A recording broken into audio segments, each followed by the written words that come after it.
Hi, I'm Pete Draper. I'm here to talk to you about India's visual effects revolution.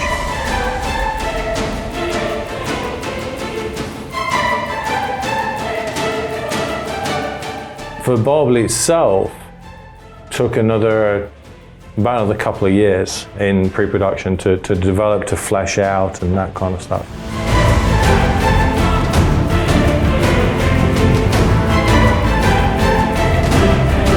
A lot of them were actually very much composite shots. There were a large amount of additional visual effects shots going into the sequence.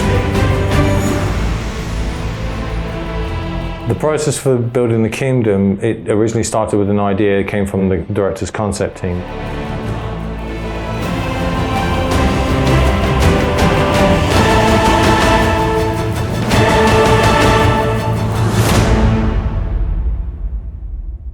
The reason why I came to India, to be frank, was I had a break in my calendar. That was it. I had a complete break in my calendar. I'll be totally honest about it. At that particular point in time, I got queried by the visual effects supervisor who I was working with, a guy called Kamalakanan. He had a sequence which was coming up in what I discovered later on was Magadhira, Rajmouli's historical epic then. That was being shot at Ramoji Film City, and there was a concern that there was some issue with regards to how the particular studio I was going to be working with was processing the source material that was coming from the camera. So I asked him, okay, right, send me some inputs, send me some of the outputs, I'll do a cross comparison and we'll see what the problem is. So discovered what that was, wrote him around about 2 pages on Skype, and then heard nothing for about a day, until the following day came. I got a phone call or a message saying, yeah, so can you come to India and sort all this out? I'm like, yeah, okay, mate. And he's like, no, I'm serious. Oh, right, okay. This was around November. This was around about November 2008. The first brief I had for Baahubali was not actually for Baahubali, per se. Back then, the story was slightly different. The way that he tends to think about is he tends to think of visuals. He'll have a visual of something like, for example, he had a visual of a woman carrying a baby with an arrow in her back next to a big waterfall. Didn't know who she was, didn't know what the baby was, didn't know what her history was. But it was that kind of concept of like how big this waterfall is. It's like 5 kilometers. This thing is huge. So that was our initial discussion, and that was at the fag end of Eager time. For Baahubali itself, took about another couple of years in pre-production to develop, to flesh out and that kind of stuff. Normally his processes he'll tell the story to his father, and his father will kind of flesh out the story, and they'll sit together and work. One's a screenwriter, one's a script developer, one's coming up with a story, one's coming up with a screenplay, that kind of thing. That's the kind of dynamic, the relationship they have. From that, we're starting to pull in references, we're starting to pull in ideas, mood boards. For Baahubali, it was architecture, it was landmarks, it was concept work, that kind of thing, just to kind of get us all into that same kind of mood and that same kind of thought process of what this entire world was like. The process for building the kingdom, it originally started with an idea. It came from the director's concept team. One thing that we're kind of proud of to do is that we actually got him to start using concept work to a point where he has his own concept team on spot now, which is wonderful. We got him to sit down with a concept artist and block out the entire space itself. They blocked out not only the general kind of look, the materials, and fleshed out, okay, this is going to be the Queen's Palace, this is the King's Palace, this is the temple site, this is the pyramid.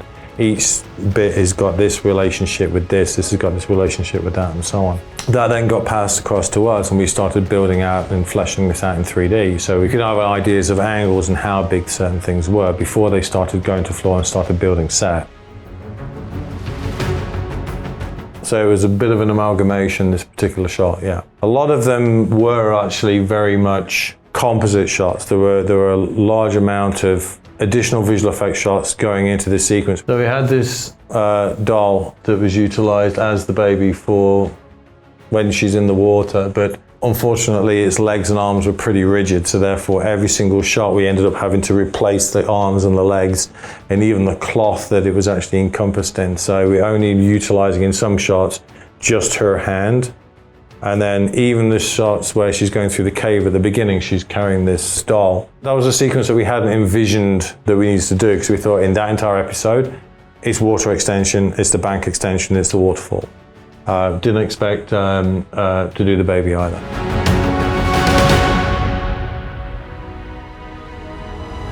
We actually shot down in Kerala for this, and this is like a famous location where a lot of films have been shot. But that wasn't sufficient, the size wasn't sufficient, so we needed to have this fall which extended way up through the clouds, so that it was impossible for anybody from top to get down and vice versa. Only this secret passage where obviously she comes through before. The principal thing is what we tried to achieve was try and get everything in camera as much as possible. We have the clean matte line here, which is at the top. This was one of the first shows that we actually utilized something called a LiDAR. So we actually laser scanned this place as much as possible. We actually understood where the top was, so therefore we could digitally just extend back. So we made a few phone calls to some people that we knew over in Canada and shot a lot of footage of Niagara Falls, that managed to get permission to get different angles from different places within the Niagara region.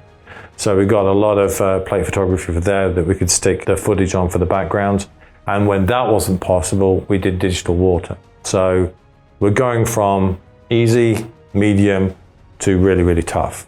In some shots where it was nigh impossible to actually be able to simulate that amount of volume of water, we were using basically techniques that we did from 1998 to 2000. We were doing the same sort of thing with this, sampling the water, what it looked like at this position on the waterfall, this position, this position, this position, and then animating the card from this to that, to that, to that. Doing that 6 or 7 different times and then mixing the permutations together, you end up with something akin to that. It was an opulent kingdom compared to something like, for example, Kuntala, and it was very masculine. It was very strong. It was linear. It was showcasing a lot of strength. There was a hierarchical element to it. So like you ended up having the King's Palace right at the center. That then filtered down to the Queen's Palace. That then went on to the lords and the owners of territory. And around those lords' buildings, which were raised areas within the actual space, within the greater Marismeti compound, you had other their servants dotted around there, so on and so on. So it all went on topography, and it all was all based on hierarchy. So we had the initial courtyard and the central area built out, and then as we filtered down, we started populating up based on the geography of the actual space. So we didn't put buildings and then lift stuff up to raise things up. We just looked at the undulations of the topography that we built, went, okay, he's up, he's a lord, boom, lord, and then built it around like that. Some of it was procedurally done that we built up. Some of it was literally manually placed, building by building by building.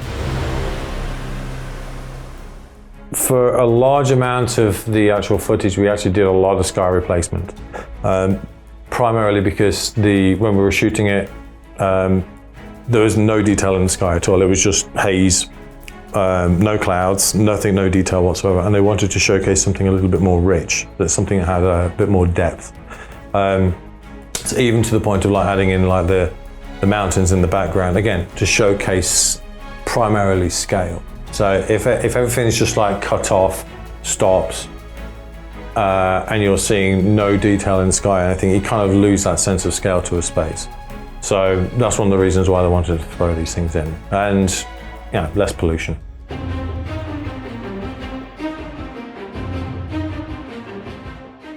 This actual shot was actually taken very, very quickly. It was all done on the green screen, single key light, couple of fills, and a small amount of water for him to interact with, just in like a little basin that we built on set. For the background itself, though, if you imagine every single shot that was built for not only this one particular shot, but for every single one of the waterfall climb episode was actually built and staged just for that shot. So it's like building a set just for that one shot and then striking that set directly afterward. So this particular one, there was not one main environment that was built for this shot and the other ones where he jumps over the logs and runs across them and so on.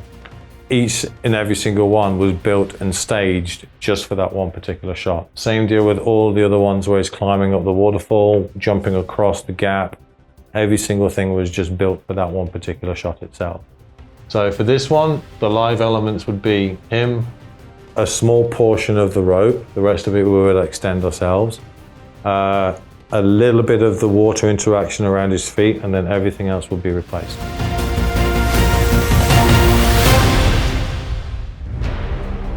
So this is one of the concept works that one of our guys at Chira did when we were just received the actual plates. We were there for the shoot, but we had an idea of the sort of composition of like the sort of backgrounds we want to do, the sort of depth we want to see, the sort of color palettes we want to do as well.